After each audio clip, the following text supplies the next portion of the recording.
ভিক্ষুক রাস্তা দিয়া যায় আর জমিদারের পুত্রবধূও যায়।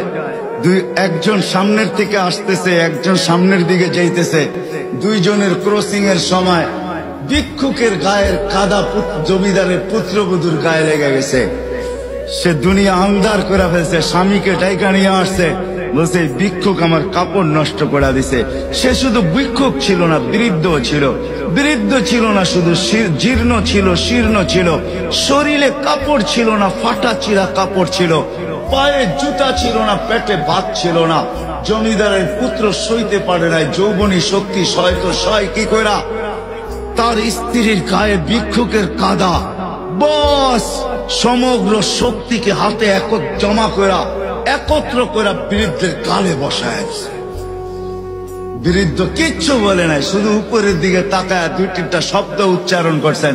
শব্দগুলা হলো ইয়া মাল্লাহ তারা হলো ওয়ুন, ও আল্লাহ চোখে দেখা যায় না। ও তারা কুল্লা শাই, তুই সব দেখিস। ফারা তারা মা বি, তুই কি দেখিস না আমার সাথে কি ঘটতেছে? এটা কি দেখিস না? বলতে দেরি যুবক, মরতে দেরি হয় নাই।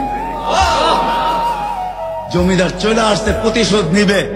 বৃদ্ধের একদিকে মুস্কি হাসি, একদিকে বলতেছে প্রেমের খেলা এমনই হয়।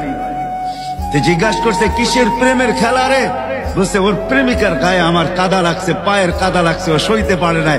যৌবনী শক্তি দিয়ে আমার বৃদ্ধ গালে বসায় দিছে। আমাকেও একজন ভালোবাসে, সেও সইতে পারে না,